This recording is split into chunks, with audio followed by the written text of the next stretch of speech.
A pleasure to meet y'all at last.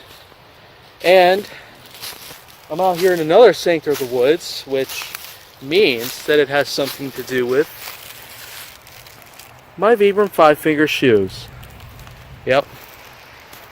Some more FiveFingers content, and I cannot feel, I guess, too excited about myself for making more content based on my FiveFingers shoes, but because there's a lot of stuff to learn about using FiveFingers in the way to correctly use them in the right format and the way your foot was supposed to be moving naturally is actually a pretty complicated matter in terms of how the natural barefoot motion tends to work from time to time.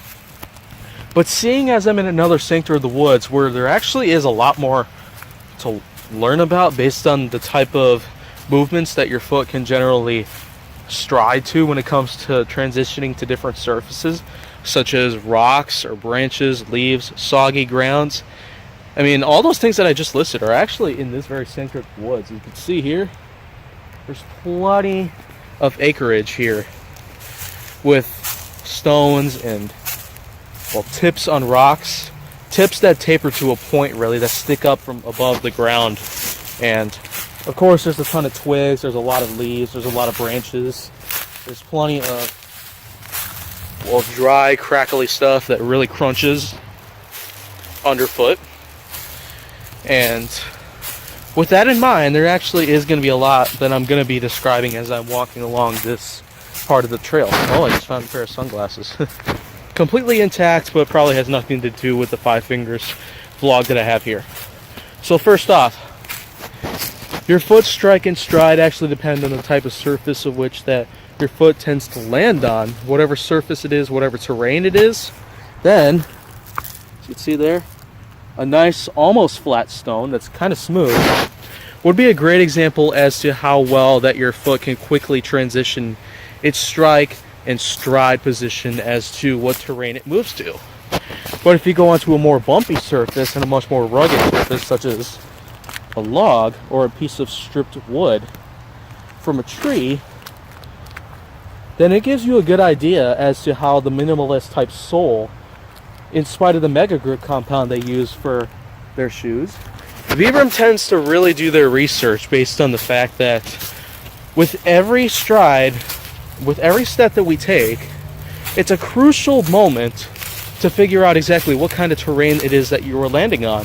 As it turns out, well, wearing a shoe or a sock and a shoe at the same time can actually be not so much of a pleasant experience as it would be when you're barefoot in terms of stepping in water, because you'll find out here, sometimes water gets deep enough to the point in which that it goes to above your ankle, and when you're wearing a shoe and a sock at the same time, it gets very, very soggy, and it can take much more to dry than your actual barefoot would.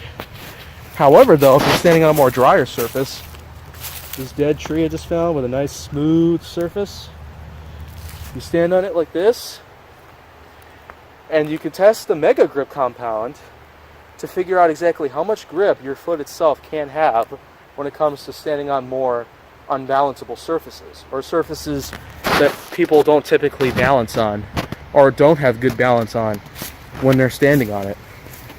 It's almost like you're trying to surf. You just got to learn the key details that keep you focusing on trying to stand up properly when you're on the board.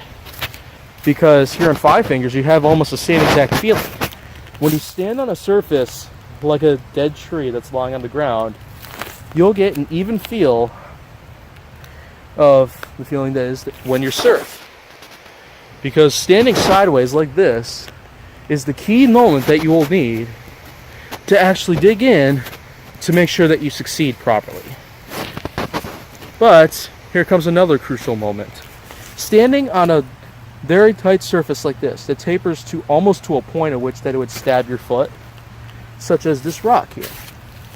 So you can see, standing on the surface, the very tip of that rock, with the ball of my foot, is not actually a very pleasant experience, of course. But take a good look at it, and you'll get yourself a fair share of information that leads to the point that tells you that you'll need to figure out exactly how well can the surface that you stand on be safe.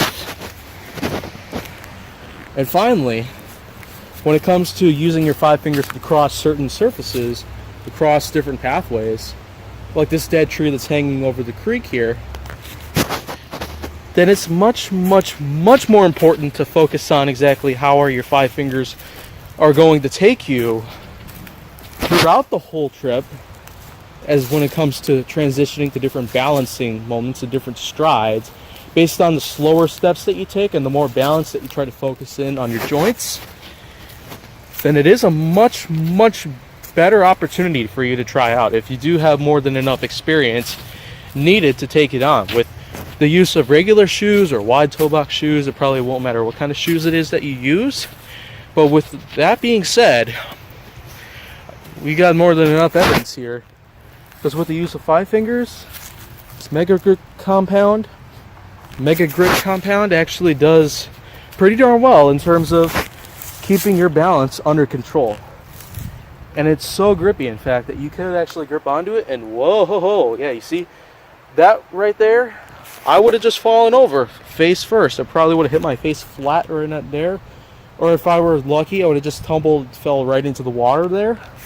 But you see, with the Mega Grip, I'm probably not so great with talking too fast. I'm trying to research Mega Grip compound. Then it rapidly transitions and it just starts to grip onto the surface really well. Otherwise, with the use of conventional shoes, with conventional type soles, or soles in fact that probably don't prove to be as grippy as they're advertising to be, then Vibram 5 fingers could just save your life right there. Because when I almost fell over right there, it was that point in time in which the Mega Grip compound proved to be an actual lifesaver. And although it probably would have been more likely that I would have just broken my nose, and that would have probably been the end of it, unless I landed into the water. But in any case, in which that your 5 fingers tend to give you better balance and better stride, and a more focused determinant factor, of which that helps you to really explore your mind and to really think about what could happen to you in terms of the environment around you, then Vibram 5 finger shoes, no matter what the model, no matter what the terrain you choose to cross, you are covered in any factor of which that really takes you on the journey of your life. And there you have it. Vibram 5 fingers are just 5 stars out of 5. And a 10 out of 10 for me in any scale possible. Fact is, I might even think about making a Vibram 5 fingers documentary.